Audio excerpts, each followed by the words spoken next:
switching.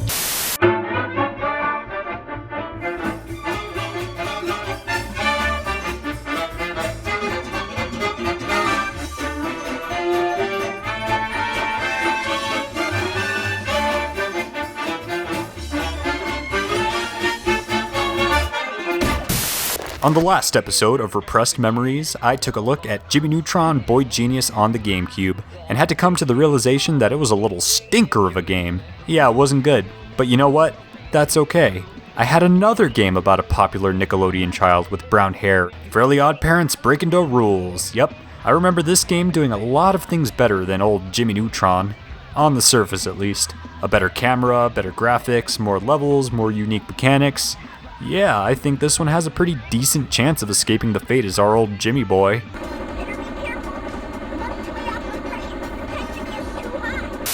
Fairly Oddparents was an iconic Nickelodeon show and was, I would say, equally as popular as Jimmy Neutron.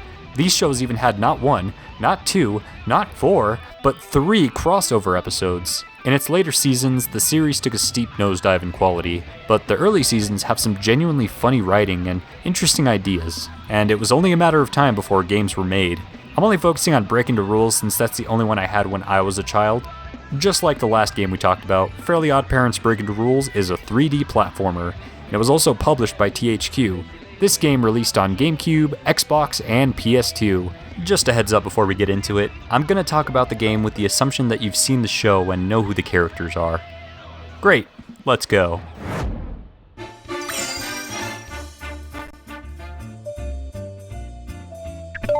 Booting it up, we get this game's story, which is that Timmy makes a naughty little wish that makes the rules end up on the other side of his room. And Timmy's evil babysitter Vicky touches it, gaining the power of fairy wishes for herself. Timmy and his fairies are tasked with collecting all the pages of the book. The court finds the accused guilty and sentences them to 49 and a half hours of impunity service to recover the missing copy of the rules. That's the gist of the story. Each level has its own little plot line that's very loosely inspired by episodes from the show.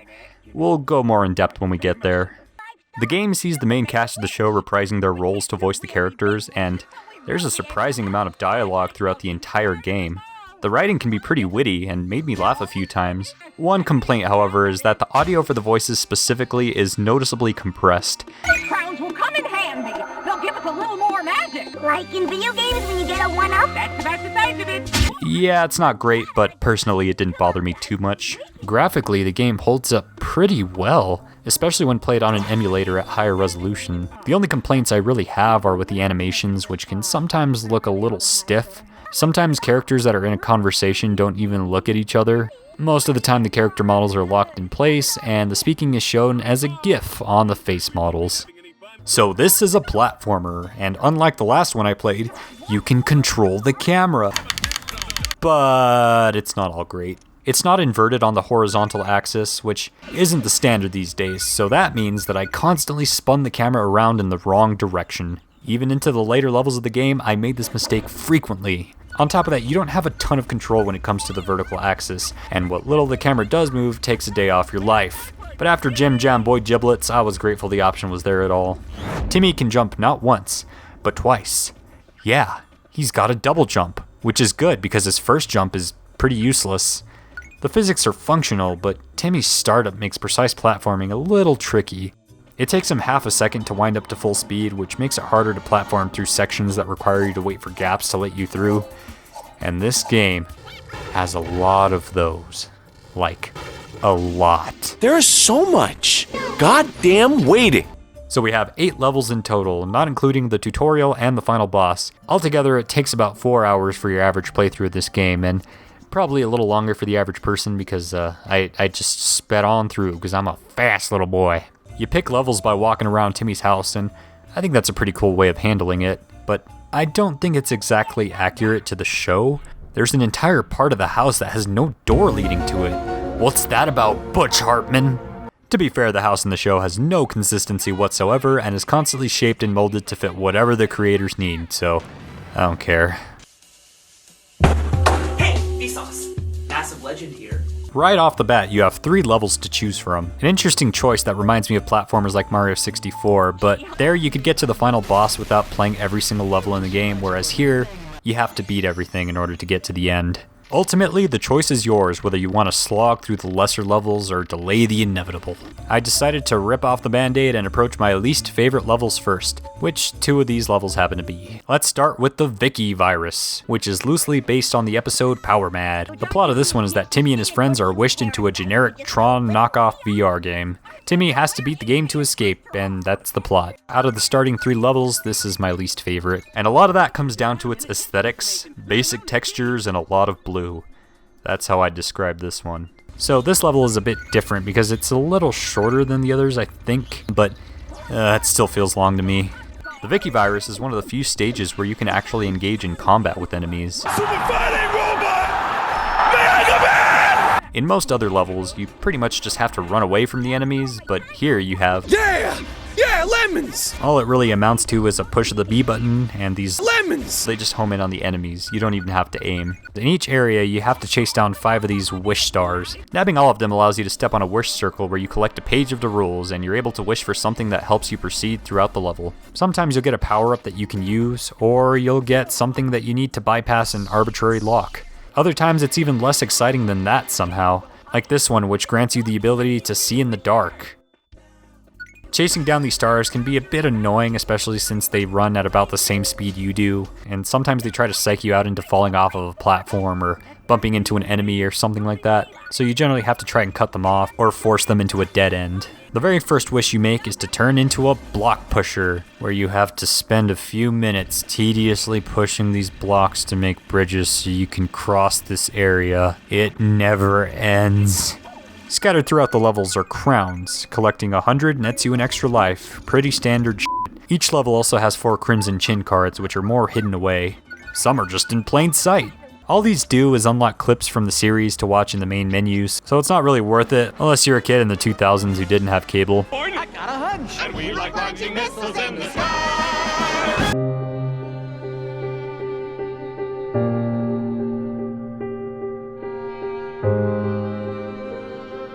You get to play as Chester and AJ for a bit, so that's neat, but all they do is hop in these vehicles. AJ with this boat that controls like ass, and Chester who shoots memes. Oh, no, not the beast! Not the beast! According to all known laws of aviation. It all ends with a basic boss fight where you have to wait patiently for these weak points to open up so you can shoot at them. Waiting. Oh, that'll be a recurring theme. The next level I picked was A Badge Too Far, partially based on the episode Scout's Honor. In this one, Vicky is wished for a bunch of merit badges and assumes the role of a fascist dictator who commands her fleet of young cream puff scouts and kidnaps all the boys, except Timmy. You would assume Timmy to be the first one to be captured, especially since Vicky has such a grudge against him, but I guess not. We better check this out. Thanks for the help, Sugar, but this is man's work. Wow, who knew Cosmo was a real Chad? So you have to go up to the Boy Scouts and let them go from their restraints. This is the first instance of stealth, and let's just say, I think this game gives Metal Gear Solid a run for its money.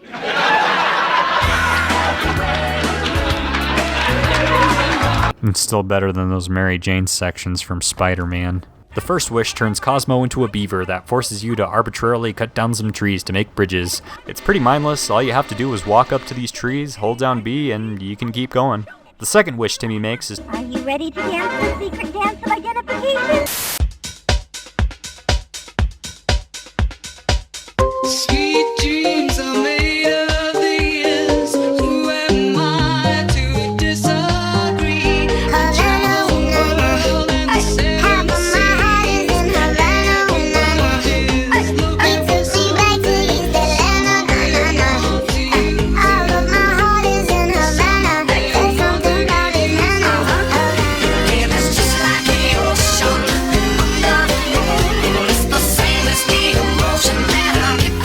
You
So yeah, this level ends in a Crash Bandicoot chase sequence, and with that, we've overthrown the dictator and ended sexism. I guess all it took were some sick moves and the power of friendship. The Chinless Blunder is up next, and it's alright. Timmy gets wished into his Crimson Chin comic books, where he's tasked with taking down the villains that have stolen the Crimson Chin's character traits. This level is one of the only two in the game where the UI changes to fit the theme of the current area. Kinda reminds me of Kingdom Hearts. It's a nice touch, but these are the only two stages to do this kind of thing, so it ends up feeling kinda like a half-baked idea. You gather the stars in this courtyard, confront a boss, and you respawn here, and you have to collect the same stars in the exact same spots. And it's not very fun. And also, Timmy has this weird quirk where if you run at full speed for a couple of seconds and you bump into a wall, you just... Why did they program this in? And these boss fights are also pretty tedious, especially the one with Spatula Lady. You just gotta throw your little chin boomerang and wait for her attack, and move, and she's got so much health. Just make it end. The last area has some funky music though. I said a hip hop, a hip it to the hip hip hopper. You don't stop the rocket to the bang bang boogie. Say up jump the boogie to the rhythm of the boogie to beat. The game has a pretty solid soundtrack all around. The songs definitely carry the vibe and feel of what I'm used to with the show, and some levels have multiple pieces of music, and no tracks are reused. There's something like 30 songs here, which for a licensed game is quite the accomplishment. What did you do? Well, you see, my babysitter stole the Chin superpowers because my godparents lost their magic powers. So then I came into the comic book to try and help, and also... Next up is Mini Timmy, where Timmy ends up in the sewers. His only goal is to get back home while cleaning some viruses. You get to play in this special anti-germ Gundam suit, which let me just say we would have all benefited from in 2020. This one's a bit boring, but has some okay platforming here and there. You have one attack, which is to spray, but pulling it out locks you in place, and it takes about a second before you actually start shooting, which by then you've probably taken damage, so don't bother. What I chose next was... Vicky made a wish that changed several historical events, and now Timmy has to go back in time and collect the 6 Infinity Stones so he can bring everyone back to life who was snapped away by Thanos and...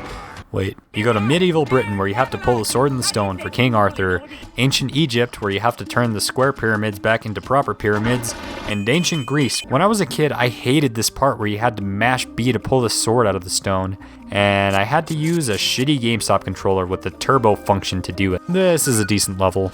Bad Luck 101 with Jamie Lynn Spears is up next. This level is functional, but the layout of the school makes no goddamn sense. Yeah, the scale feels way off in this library. These books are as big as my noggin. Okay, 2 levels left. Now we get into space, in Crash Landing. Basically, aliens show up and you gotta get to their ship and convince them to release the adults they've abducted, and... Wait a minute. The design of these houses is really strange, especially when we're talking about this one bedroom that has no furniture whatsoever. You got some pretty standard platforming, and once again, receive a useless weapon. Just ignore social distancing guidelines, and before long, you'll destroy an entire alien civilization. So I've got a question for the developers. What is that? F*** this part.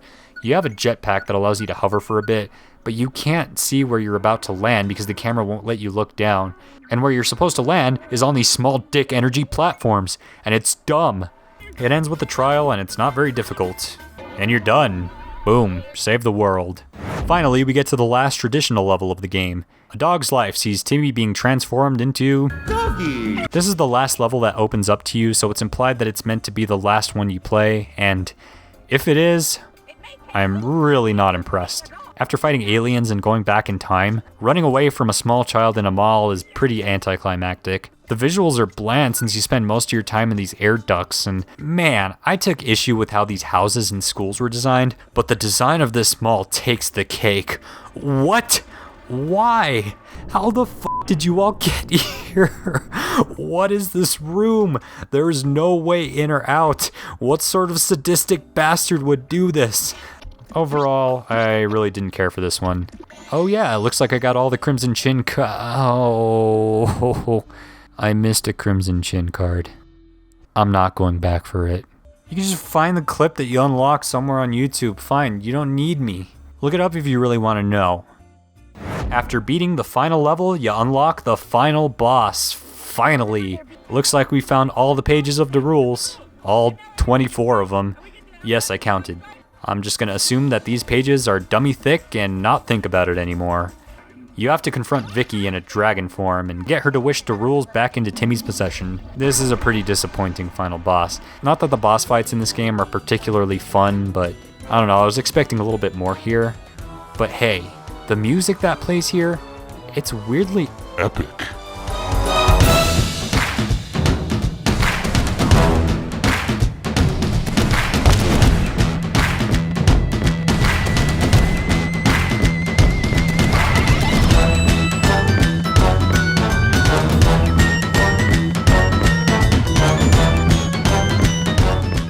Man, somebody really put their all into this.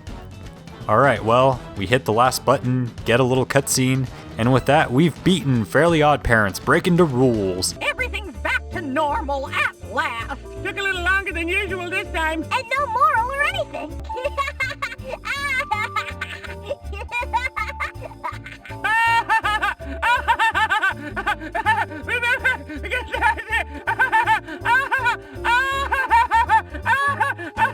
Why am I laughing? Why am I laughing? So what do I think? Well, I am a bit conflicted. The writing is funny, the level concepts are varied and unique, and some of the music kind of slaps. But my issues come from inconsistency with the level design, with some padding here and there, weird quirks with the controls, and a camera that functions, but which can be difficult to use sometimes. What I will say is that if you grew up with the show and you loved it, but you haven't tried this game, I think you might enjoy it. It could go either way, but after consulting with the High Court, I think I've made the decision that I will spare this game from the fate of being tossed into the bin of repressed memories. Don't piss me off again. I said a hip, hop, a hibbit,